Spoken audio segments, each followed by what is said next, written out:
Good morning, students. Today we are going to discuss about the chapter quadrilateral. And today's topic of discussion is solution of important questions which are of 2 marks. So the first question is the angles of a quadrilateral are in the ratio 3:5:9:13. Find all the angles of the quadrilateral. Suppose we have a quadrilateral like this A, B, C and D, and the ratios were 3:5:9:13. So let us assume that angle A is 3x, B is 5x, C is 9x and D is 13x. So these are the 4 measures of angles. By angle sum property of a quadrilateral, we know sum of all the angles should be is equals to 360 degree. So 3x plus 5x plus 9x plus 13x should be equals to 360, which on adding will give us 30x is equals to 360. Subjecting x, we will get x is equals to 360 by 30, that is 12 degree. So each of the angles will be 3x, that is 3 into 12, that is 36. Angle B is 5x, that is 5 into 12, that is 60. Angle C is 9x, that is 9 into 12, that is 108 degree. 13x, that is 13 into 12, that is equals to 156 degree. So all the angles of the quadrilateral are 36, 60, 180 and 156 degree. Now question number 2. In question number 2 we have diagonal AC of a parallelogram ABCD bisects the angle A. Show that it also bisects angle C, and we have to show that ABCD is a rhombus. So here is our solution. The solution, first we will write the given. In given we will write a parallelogram ABCD in which the diagonal AC bisects angle A, that is angle DAC. This angle 1 is equals to angle 2, that is angle BAC. Now we have to prove 2 different things. The first thing is that we have to prove is AC also bisects angle C. And the second thing we have to prove is ABCD is a rhombus. So let us start with the first proving. We know that ABCD is a parallelogram. That means opposite sides are equal and parallel. So we can say angle DAC, that is angle 1, is equals to angle BCA, that is this angle. Let this angle be 3. 1 and 3 are alternate angles. Similarly, we can say BAC is equals to angle DCA, that is angle 4. So the reason is same, that is angle 2 is equals to angle 4, as they are alternate angles. Alternate angles where AB is parallel to CD and AC is a transversal. So using this parallel line and the transversal, we can say the angles 1 and 3 and 2 and 4 are alternate angles. Now it is given that angle 1 and angle 2 are equal. So from the above 3 equations, that is all 2 alternate angle and 1 given, we can say that angle BCA is equals to angle DCA. That is angle 3 is equals to angle 4. Since angle 3 and 4 are equal, we can say that AC bisects angle DCB. That is AC bisects angle C. So our first proving is done. Now we will prove that ABCD is a rhombus. To prove ABCD is a rhombus, we will consider 2 triangles. The triangles are ABC and CDA. So the triangles are like this: ABC and CDA.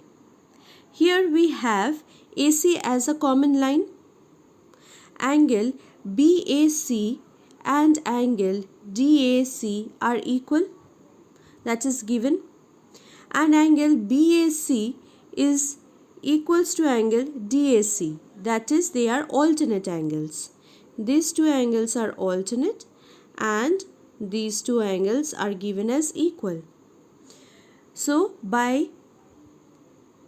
angle side angle congruency rule, we can say that the triangles are congruent to each other, which means that the triangles are congruent, and from the argument of CPCT we can say BC is equals to DC. BC and DC are equal by CPCT. And since it is a parallelogram, ABCD is initially a parallelogram, so we can write AB is equals to BC and AD is equals to BC and AB is equals to CD. So together from this equation and this equation, that is property of a parallelogram and CPCT of a CPCT that we have proved, from these two equations we can write that all four sides are equal. Since all the four sides are equal, we can say that the required or the given quadrilateral is a rhombus, that is a given parallelogram ABCD is actually a rhombus. Now question number 3. In question number 3 it is given ABCD is a parallelogram and AP and PQ are perpendiculars from the vertices A and C on the diagonal BD. We have to prove that APB, that is this triangle, is equals to CDQ. The shaded is congruent to the dotted triangle and AP is equals to CQ. So first we will write given ABCD is a parallelogram, in AP and CQ are the perpendiculars on A and C, from A and C on BD. We have to prove one congruency and two sides of the triangle are equal. So to prove the congruency, first, since ABCD is a parallelogram and AB is parallel to CD and BD is the transversal, so we can say angle ABP and angle CDQ are alternate angles. AB is equals to CD, this is from the property of a parallelogram, and angle at P and Q are 90 degree each. So the triangles are congruent by angle side congruency rule. Since the triangles are congruent, so our first proofing is done. We can say AP is equals to CQ by CPCT, that is corresponding parts of the congruent triangle. So this was a easier answer, but we followed the property, we used the property of parallelogram to prove the congruency. Question number 4. ABCD is a trapezium in which AB is parallel to CD and BD is a diagonal. E is given as a midpoint on the line AD. We have to prove F is the midpoint. So let's see the solution. AB is parallel to CD and EF is a line which is parallel to AB as well as CD. So this is given. Let us assume that G be a point of intersection of the line BD and EF. Now let us consider the line EG, which is a part of the line EF. So EF is parallel to AB, which means EG is also parallel to AB, and E is the midpoint. So by converse of MPT, we can write that G is the midpoint of BD. Now we will consider the line GF. Since EF is parallel to AB and CD, GF is a part of the line EF, so we can write that GF is parallel to CD, and we have already proved that G is the midpoint of BD. So by using converse of midpoint theorem, MPT is midpoint theorem, we can say F is the midpoint of BC. which was our required to prove. So our answer is, or the required to prove is achieved, that F is the midpoint of BC when E is given as midpoint of AD using converse of midpoint theorem. And now the last question is, in a parallelogram ABCD, E and F are the midpoints of AB and CD respectively. We have to show that the line segment AF and EC trisects the diagonal BD. Trisects means it divides into three parts. So BD is divided into DP, PQ and QB. And trisection also means these parts are equal to each other. So DP is equals to PQ is equals to QB. This is what we have to prove. So let us see the solution. Now it is given that ABCD is a parallelogram in which E and F are the midpoints of AB and CD respectively. We have to prove DP is equals to PQ is equals to QB.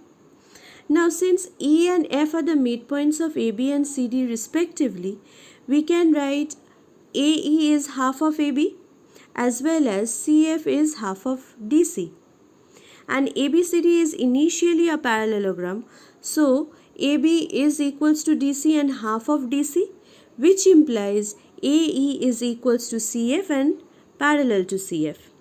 So opposite sides of the parallelogram, using this property, we can say AECF is a parallelogram.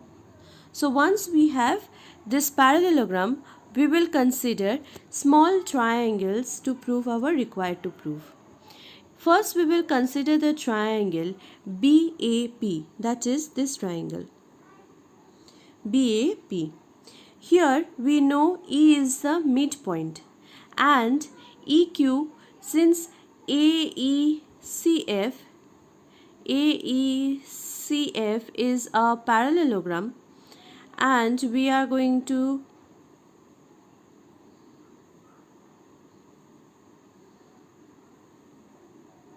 this is BD, this is PQ. So this portion is already a parallelogram. Parallelogram means opposite sides are equal and parallel, and it is given E is a midpoint. Since E is a midpoint and EQ is parallel to AP, so we can say Q is the midpoint using converse of midpoint theorem. Again, that implies what? PQ and QB are equal. Since Q is also the midpoint, we can write, since Q is the midpoint of PB, so we can write PQ is equals to QB. Now we will consider the top triangle, that is DQC. This triangle DQC. In this triangle we have F as a midpoint of, we will show P is a midpoint of DQ using the same argument. Like same argument means F is the midpoint of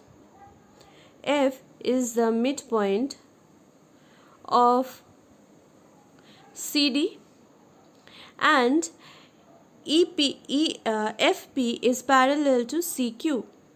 So we can say that since F is the midpoint and FP is parallel to CQ, so P is also the midpoint of DQ.